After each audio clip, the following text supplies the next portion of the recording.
Este domingo, 11 de septiembre, todos vamos a recordar una vez más, y ya 10 años, de la caída de las Torres Gemelas.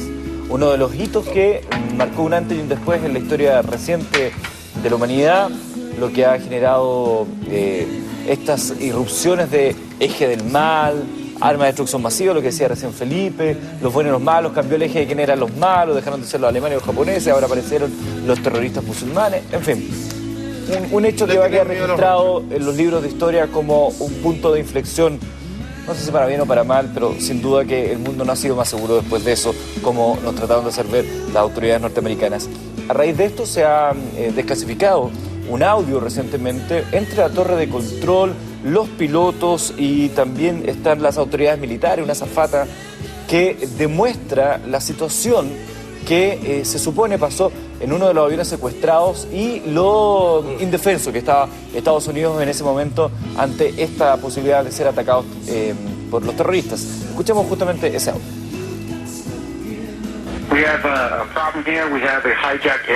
Este es el audio de una de las 114 grabaciones que permiten reconstruir minuto a minuto lo que se vivió el 11 de septiembre del 2001. Las cintas también revelan el horror de los que estaban en uno de los vuelos.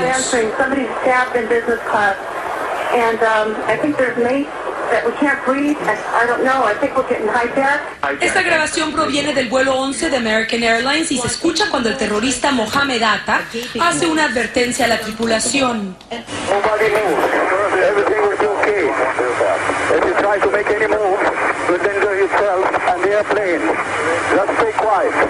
Las grabaciones muestran lo poco preparado que estaba Estados Unidos para un ataque y la desesperación de los controladores aéreos.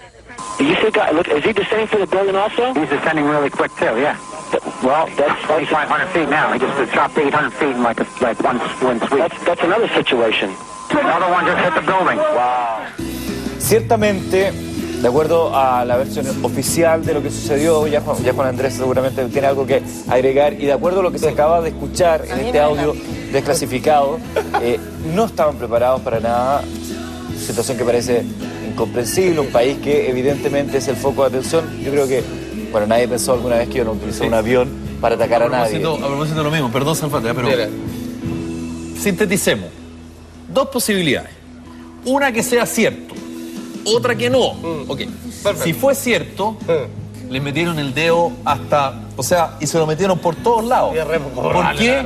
Porque los pillaron paveando. Y perdón, pero acá la responsabilidad, si fue cierto, las responsabilidades nunca cayeron donde debieron, o sea, nunca le pegaron a quien debieron pegarle. Claro. Si fue cierto y pasó esto, yo no puedo creer, yo no puedo creer que hayan pasado sin ninguna culpa los que debieron haber puesto la cara y haber dicho nos equivocamos y se nos pasaron estos tres. No nos queremos centrar nosotros en determinar si es verdad o es mentira, porque hemos hablado, debatido esto en innumerables oportunidades. Pero sin duda todos vivimos ese día de una manera distinta. Yo no sé, por ejemplo, Javiera, si tú, ¿qué estabas haciendo particularmente ese día? Pero ¿cómo te enfrentaste a esta noticia? Yo me acuerdo que estaba en la universidad, estaba estudiando en la universidad, pero todavía no me iba a la universidad. Y me llama la Titi, una amiga, y me dice como, por favor, ¿cachaste lo que pasó? Eran, no sé, las 10, pues tú.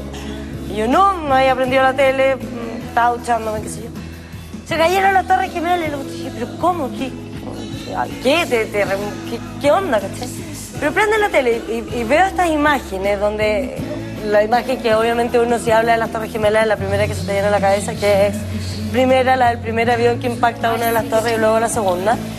Y yo como, ¿qué? Pero nunca terrorismo, nada, porque uno como que no... O sea, en el accidente. Uno, claro, como, pero ¿qué? ¿Y dos? ¿Pero cómo? ¿Pero qué falló la torre de control que manda la señal? ¿Qué onda? Parto de la universidad y tenía historia universal con la profesora Patricia Arancibia, que no sé si la conocen, pero es historiadora famosilla. Muy famosa. Y muy famosa. Y nos empieza a contar esto y empieza como a contar un poco más de Irak, Afganistán, los talibanes, Osama, y nosotros, no, pues si este gallo Obama le inventaba cualquier palabra porque eran términos que uno en ese entonces no manejaba, digamos. Y más que nada como de incertidumbre. Yo como muy incrédula pensando siempre en un principio que no había sido un acto terrorista, menos que esto había sido maquinado por los gringos ni nada, Claro. sino que efectivamente había sido un ¿Te dio accidente. miedo? ¿O lo veías muy lejano? No, lo veía igual súper lejano, fíjate. Porque uno tiende a ser bastante egoísta en estas, o al menos yo, y como que al tiro pensé como, algún conocido que está en Nueva York ahora, no, que es heavy, ya veamos la tele y veamos qué pasa, pero para informarnos más como de...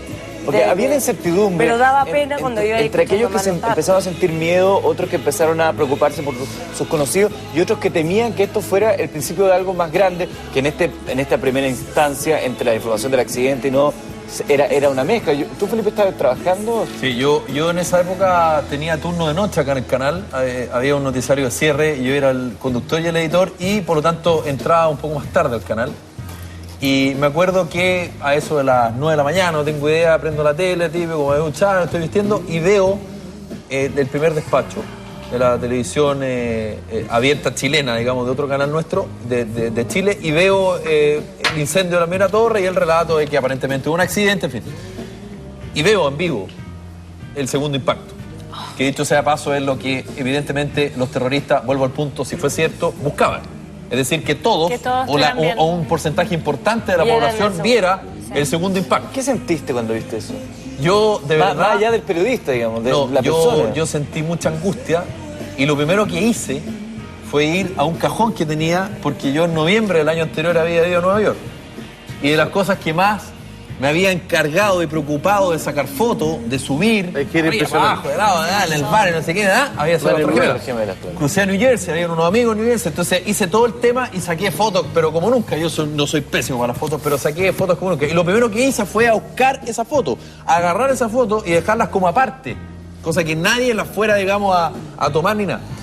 Bueno, después de eso me vine al canal, en fin, y estuvimos en una transmisión eterna, de no sé cuántas horas, contando, informando, despachando de todo lo que había, de todo lo que había pasado, pero me generó eso como una cercanía y también el haber estado hace tan poco tiempo, eso es lo que te sí, claro, exacto, y la verdad es que, bueno, uno ve despachos y cosas que finalmente no salen al aire y fue muy potente y además yo me acuerdo de haber reporteado y haber conversado con gente que estaba en Nueva York, amigos míos que estaban en Nueva York y hablaban por teléfono. Eso es lo que pasa. Y te contaban datos increíbles que tú no podías creer. No, y después como que realmente... El desconcierto, los papeles o sea, habían seguro, y después se supo, habían documentos de valores, la gente cercana, amigos que yo sabía que vivían, que trabajaban por ahí, y que afortunadamente después supe que no les había pasado nada, pero se me generó un tema de la noticia,